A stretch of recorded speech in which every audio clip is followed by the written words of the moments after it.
रीता श्रीवास्तव का प्रश्न है, दो आध्यात्मिक पथ सांख्य और योग, पर ये एक दूसरे के विपरीत से प्रतीत होते हैं। क्या एक मनुष्य दोनों पथों पर एक साथ चल सकता है? रीता, ये आपकी एक बहुत बड़ी गलतफहमी है कि योग और सांख्य एक दूसरे के विपरीत है। हम ये कह सकते हैं योग और सांख्य ऐसे ही हो जाएगा जैसे एक क्लास में ज्योग्राफी बच्चा पढ़ता है तो दूसरे में वो साइंस पढ़ता है, तीसरे में मैथ्स पढ़ता है,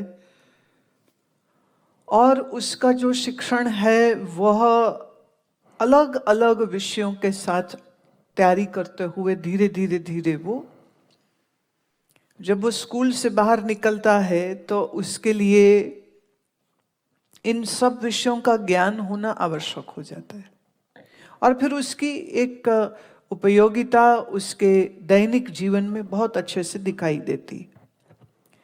इसी प्रकार से जब हम आध्यात्मिक मार्ग पर भक्ति, ज्ञान, योग में भी सांख्य योग है, हठ योग है, ज्ञान योग है, शब्द योग है, नाद योग है, कई प्रकार के हम तो ये अलग अलग साधनाओं को करने का क्रम है, तरीका है, और ये इसलिए आवश्यक है क्योंकि मानव के शरीर में, मानव की अंतःकरण में, मानव की इंद्रियों में इतने दोष हैं कि उन दोषों की निवृत्ति करने के लिए सब प्रकार की साधनाओं को करने की जरूरत है। जैसे एक व्यक्ति वो है कि जुबान से तो वो बहुत अच्छा अच्छा बोल सकता है, अच्छी अच्छी मीठी मीठी बातें करता है, लेकिन उसकी इसी जीभ इंद्रिय में लोभ की वृत्ति है भोजन के लिए। बातें बहुत अच्छी करता है, सत्संग की, अध्यात्म की, गुरुओं की, ज्ञान की, बड़ी अच्छी अच्छी बातें। तो उसकी कर्म इंद्री बहुत अच्छी है, वाक इंद्री बहुत अच्छी है, परंतु जो उसकी ज्ञान इंद्री है वह ज्ञान इंद्री अनेक प्रकार के रस को खाने में, अनेक प्रकार के व्यंजनों को खाने में बहुत इंटरेस्टेड रहती। तो जिसकी जीवा भोग की वृत्ति में लगी रहे वह व्यक्ति एक अच्छा साधक नहीं हो सकता। मुझे याद पड़ता है कि बहुत वर्ष पहले मैं पूज्य स्वामी अखंडानंद जी महाराज के आश्रम में ठहरी थी।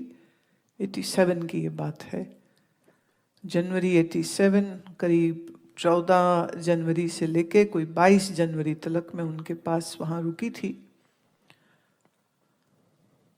तो वहाँ का जो एक तो बड़ा भोजनालय है जैसे यहाँ पर है, और एक छोटा भोजनालय था, वो भीतर संतों के लिए जो कार्य करते थे। तो उस भोजनालय में एक माता थी जो सेवा करती थी। शाम को मैं भोजन उनके वहाँ रसोई में ही, मुझे कहा गया था आप यहाँ खाओ। तो एक शाम वो बहुत ठंड थी तो वो पकौड़े तल रही थी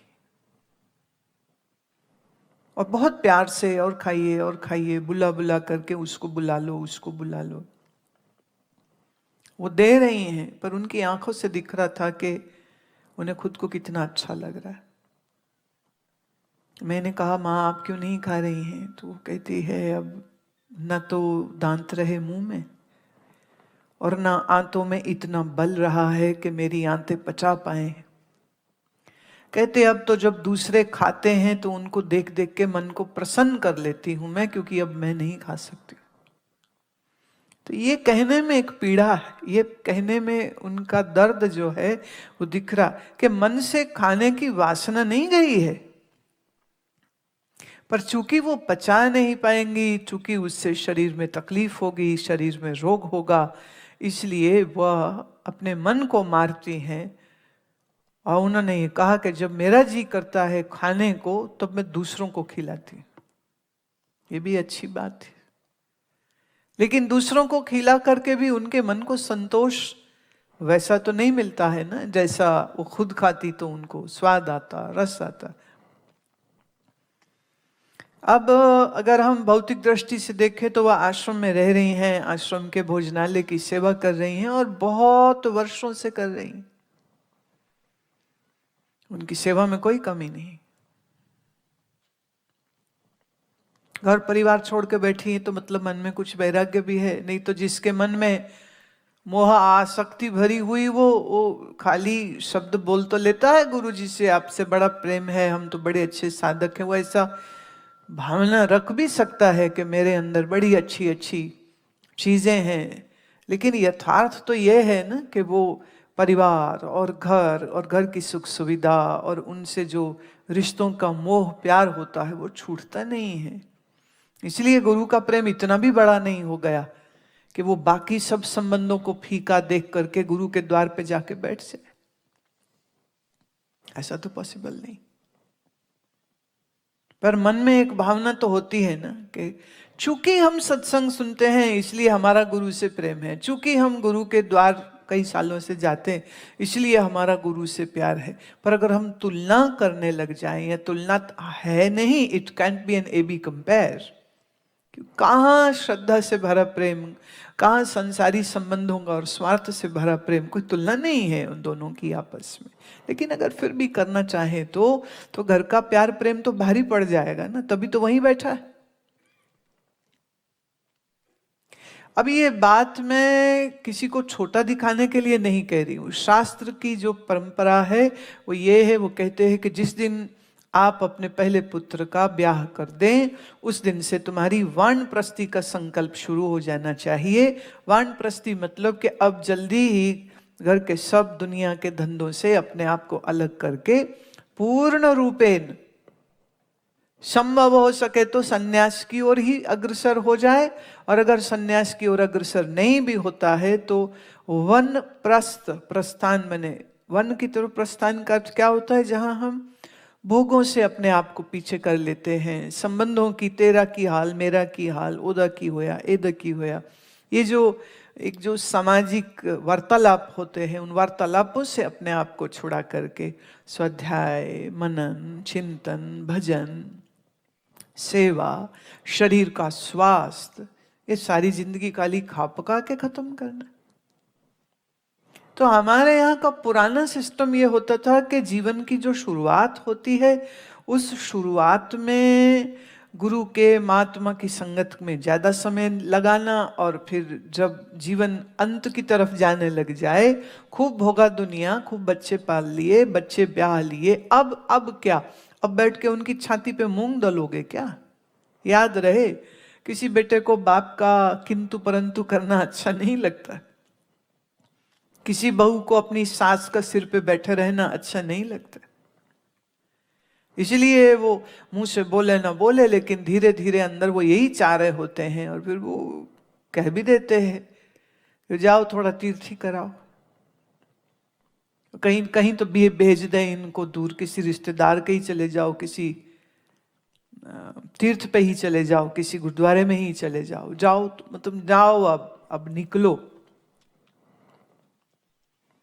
अनफॉर्चुनेटली जब घर वालों को निकालने का प्रबंध करना पड़ जाए तो सोचिए फिर आप उनको कितने प्रिय रह गए। जैसे सरकार कहती है ना कि 58 के अगर आप हो गए तो अब रिटायर, घर में बैठो, पर सवाल ये उठता है कि घर की जिम्मेदारियों से आप अपने आप को रिटायर किस उम्र में करोगे? कमाए रहे, पहले बच्चों के लिए कमाया, फिर आगे पोते पोतियों के लिए कमा रहे हैं, घर पहले 2 मंजिल बना लिया, अब अपने पोते पोती के लिए भी घर मंजिल बनाने हैं, अब ये करना है, अब ये करना है, अब ये। मैं एक महिला को जानती थी, अब वो नहीं रही, वो कई बार बीमार होती थी, घर वालों को लगता था ये मर जाएगी, पर वो फिर बच जाती थी, और ठीक होते ही वो अपने पड़ पोते को, पोता नहीं पड़ पोते को कहती थी कि बेटे तेरी शादी देखे बगैर नहीं मरूंगी मैं। अब देखिए वो जिंदगी के डोर को हाथ से थाम के बैठी, किस लिए? कि पड़ पोते की शादी, पोते की नहीं, पड़ पोते की शादी वो देखना चाहती। और संयोग देखिए, जब इस बच्चे की शादी होनी थी उसके कोई 1 महीना पहले परदादी मर गई। किसी ने कहा आज चलो छूट गए, मैं काहे के छूट गए, इसी पड़पोते के घर पैदा होगी अब तो वो। अब और कहां जाएगी, जहां ममता फंसी वहीं तो रहेगा। तो एक उदाहरण मैं दे रही हूं कि अगर जीभ को ज्यादा खाने की इच्छा पड़ जाए तो वो बंधन है। आपकी 10 इंद्रियां हैं, तो किस किस इंद्री से कौन कौन सा मोह का जाल बचा के रखा है वो आप खुद देख लीजिए। और मन में तो पहले से ही जाने कितने संस्कार, कितनी वासनाएं, कितने पाप पुण्य के भोग, कितनी इच्छाएं, वो जो सारा मसाला पड़ा है आपके सबकॉन्शियस और मन में, उसकी तो अभी हम गिनती भी नहीं कर रहे। तो हमें अनेक प्रकार के योग की निश्चित रूप से आवश्यकता होती। अभी हम थोड़े दिन पहले वृंदावन में एक बहुत पूज्य वयोवृद्ध महात्मा का दर्शन करने गए। रमन रेती में वो रहते हैं। तो वो मुझे कह रहे थे, कहते भगवती ज्ञान मत सुनाओ लोगों को, इनको सिर्फ भक्ति सिखाओ। ज्ञान की योग्यता अभी इनमें नहीं है, उतना वैराग्य नहीं है, उतनी बुद्धि की प्रज्ञा नहीं है, उतनी श्रेष्ठ ज्ञान को प्राप्त करने की चाह नहीं है। और जब बिना वैराग्य के ये ज्ञान सुनेंगे तो ये अभिमानी हो जाएंगे, वो और खराब होगा। तो वो बार बार मुझे कहते रहे, आप इनको सिर्फ उपासना सिखाइए, इनको वेदांत मत कराइए। मैं सुनती रही। फिर अवसर पाकर के मैंने निवेदन किया। मैंने कहा महाराज, मैं आपकी बात को बहुत अच्छे से समझ रही हूं, इसलिए कोशिश रहती है ये कि जिनकी योग्यता कुछ थोड़ी सी प्रतीत हो उनको उस तरफ लगाएं, ज्ञान के ही तरफ लगाएं। जो अभी बिल्कुल पहली सीढ़ी का है उसको उपासना में लगाएं, जो थोड़ा सा और आगे बढ़ा है उसको हम योगासनों में लगाएं। जो योगासन करने ठीक लग जाए तो फिर उसको योग के दूसरे दूसरे जो खंड हैं उन खंडों में प्रविष्ट कराते हैं। सबको आते ही मैं ज्ञान नहीं सुनाती। और आपकी चिंता बिल्कुल जायज है, मैं ये भी समझ सकती हूं, पर जस्ट निवेदन। फिर जब बात करते करते मैंने ये बताया कि हम किनके शिष्य हैं, जैसे ही महाराज श्री का नाम लिया, नाम लेते ही वो एकदम खुशी से उनकी आंखें ऐसे चमक उठी। अरे उनके उनके उनके शिष्य हो आप। फिर उसके बाद उन्होंने बात को बिल्कुल मोड़ दिया, क्योंकि वो हमारे महाराज की महिमा को समझते थे, जानते थे कि कितना वैराग्य और कितना त्याग और कितनी भक्ति और कितनी उपासना, और आवश्यकता पड़ने पर और बहुत योग्य साधक देखने के बाद ही उसको ज्ञान में प्रवेश महाराज कराते थे। नहीं तो पाठ करो, सिमरन करो, सेवा करो, पाठ करो, सिमरन करो, सेवा करो, बस इतनी ही बात।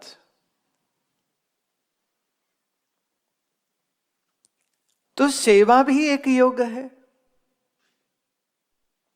भक्ति भी एक है, सांख्य योग भी एक मार्ग है। सांख्य योग में क्या है, आप प्रकृति को समझते हो, सृष्टि क्या है इसको समझते हो, शरीर कैसे बना ये समझते हो, किन तत्वों से शरीर बना, किन तत्वों से मन बना, किन तत्वों से ये हमारे सामने जो दृश्यमान जगत है ये कैसे बना, इसका पूरा विस्तार। तो दृश्य जगत को समझने के लिए, और इस दृश्य जगत को जो देखने वाला है वह दृष्टा न मन है न बुद्धि है, वह तो वास्तव में तो आत्मा ही दृष्टा है। तो आत्मा दृष्टा और संसार दृश्य, इस भेद को समझाने के लिए सांख्य योग से उत्तम कोई हो नहीं सकता। परंतु इतना सा सांख्य योग समझने के लिए भी क्षमता और योग्यता उसकी होगी जिसका कदाचित मन थोड़ा एकाग्र तो हो, कुछ तो वैराग्य हो, कुछ तो मन की निर्मलता हो, कुछ तो मन के अंदर पवित्रता हो। जिसका मन पवित्र नहीं है, साम दाम दंड भेद से जो हमेशा झूठे मान सम्मान के चक्कर में पड़ा रहता है, ऐसे व्यक्ति को सांख्य योग से कुछ शिक्षा नहीं मिल सकती, कुछ प्राप्ति भी नहीं हो सकती। तो उन्हें छोड़ना सिखाना पड़ता है। तो कहीं वैराग्य की आवश्यकता है, कहीं विज्ञान की आवश्यकता है, कहीं इंद्रियों के संयम की आवश्यकता है। तो जहां जैसी आवश्यकता होगी वैसा उपदेश किया जाता है। जैसे सिख पंथ में आज श्री गुरु ग्रंथ साहब की वाणी को पढ़ा सुना समझा जाता है और होना भी चाहिए, लेकिन सिख समाज ये नहीं जानता है कि गुरु नानक साहब ने एक समय पर प्राण और योग के विषय में उपदेश भी दिया था, और एक पूरा ग्रंथ है जिसे कहते संगलादीप ग्रंथ, प्राण संगली। सिंगला पंजाबी भाषा में, सिंगल हिंदी में, और आज का वर्तमान सिलोन जिसे आप कहते श्रीलंका। श्रीलंका के राजा ने गुरु नानक साहब की यात्रा जब वहां की हुई है और उनसे भेंट हुई है, तब उनने पूछा था प्राण क्या है, योग क्या है, प्राण कितने प्रकार का है, प्राण कैसे कार्य करता है, प्राण कैसे चलता है, प्राण का अवरोध कैसे करते हैं, प्राणों का नियमन कैसे करते हैं। तो ये सारा का सारा उपदेश जो उन्होंने दिया, उस उपदेश का संग्रह है, उस ग्रंथ का नाम है प्राण संगली। लेकिन प्राण संगली का पठन पाठन सिख जगत में अधिक नहीं होता है। अधिक तो वहां पर मूल मंत्र का जप है, पंचवाणी का पाठ है, और जीवन को एक अच्छा, एक गुरुमुख, एक प्रेम प्यार से भरा हुआ हृदय, एक सेवा वाला शरीर बनाने पर ज्यादा जोर है। बट इसका अर्थ यह तो नहीं है ना कि गुरु नानक देव योग के बारे में कुछ जानते नहीं थे। सच ये है, गुरु नानक साहब एक पूर्ण योगी थे और उन्होंने अपनी योग की सिद्धियों का जो चमत्कार है वो बहुत जगह पर दिखाया, जहां जहां आवश्यकता पड़ी वहीं वहीं पर दिखाया। जैसे जब वली कंधारी ने पानी बंद कर दिया था, महाराज नीचे थे, वो पहाड़ के ऊपर था, पानी का एक रिजर्वायर आप कह सकते हैं उनने बना रखा था, पूरे गांव को पानी मिलता था वहां से।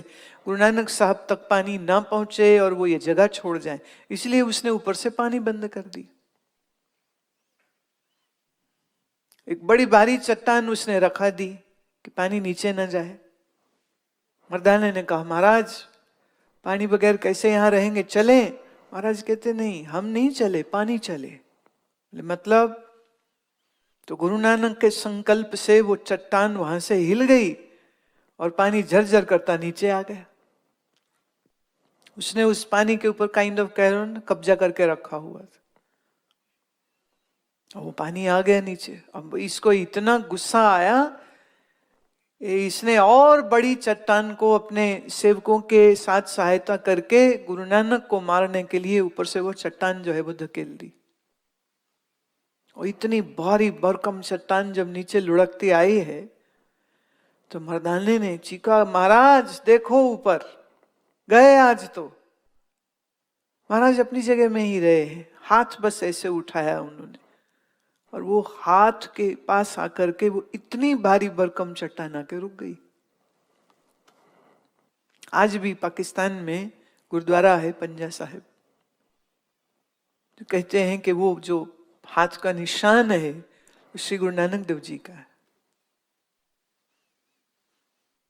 तो जहां जहां आवश्यकता पड़ी है अपनी उदासियों में, अपनी तीर्थ यात्राओं में, गुरु नानक साहब ने अपनी उन सिद्धियों का, अपनी उन शक्तियों का उपयोग किया, लेकिन वो हर बार यही कहते थे कि जो करता है करतार करता है। वो ये नहीं, कभी नहीं कहते थे कि मैंने किया। सत करतार, सत करतार, सत करतार, गुरु नानक हमेशा यही कहते थे। तो योग मार्ग का जितनी गहराई से ज्ञान आपको था, जहां जहां उसकी योग्यता महसूस हुई जिस व्यक्ति के अंदर, उसको उन्होंने योग का ज्ञान दिया। और नहीं तो ज्यादातर लोगों को प्रेमा भक्ति और सुमिरन के ऊपर उन्होंने जोर दिया। परमात्मा का जस गाओ, सुमिरन करो, नाम सुमिरन करो, प्रेम भक्ति से प्रभु को याद करो, उठते बैठते उस परमेश्वर की स्मृति बनी रहे। राखा एक हमारा स्वामी, सगल कटा का अंतर्जामी। हर घट में उसको देखो, घट माने हृदय, हर हृदय में परमात्मा को देख। हर शरीर परमात्मा का घर है, परमात्मा का बनाया मंदिर है। किसी को मानव न देख, मानव के रूप में भी करतार ही आया है, तो करतार समझ के सबकी सेवा कर। याद रहे, एक चैरिटी चलाने वाला भी भूखों को रोटी देता है, अरे गुरु नानक के घर से भी रोटी दी जाती। दोनों क्या एक है? विचार करो, क्या दोनों एक ही? बिल्कुल एक नहीं। जो कहे एक ही है तो वो गुरु नानक को अभी समझा ही नहीं। गुरु नानक किसी गरीब, किसी भूखे को रोटी खिलाने को नहीं कहते थे। गुरु नानक के लिए हर मानव परमात्मा का स्वरूप है, तो वो परमात्मा के उस रूप स्वरूप की सेवा के लिए उसको भोजन, उसको जल, उसको वस्त्र, उसको सोने का स्थान, उसके कान में मीठे शब्द, हाँ, प्रसादा खाओ जी। जी किसको आप कहते हो? अपने से छोटे को कहते हो, अपने से बड़े को कहते हो? तो गुरु नानक की दृष्टि में कोई मानव है कहां? उसकी नजर में तो सब परमात्मा का स्वरूप है, परमेश्वर का रूप है। सन्मुख आया है परमेश्वर का रूप, तो अब उसकी सेवा करनी तो बनती। तो गुरु नानक के घर से जब लंगर चलता है तो वो भूखों, गरीबों, नंगों के को नीचा दिखाने के लिए नहीं है। जब गुरु नानक के घर से लंगर चलता था तो उसके पास एक सूत्र था कि सब गोविंद का स्वरूप है। आप परमात्मा आया है नर बन के, नारी बन के, बच्चा बन के, बुढ़ा बन के, तो हम परमेश्वर की सेवा करते। और वो मांगता है जो हम वो देते, और नहीं भी मांगे तो हम मीठे मीठे शब्दों से उसका सम्मान करते हैं।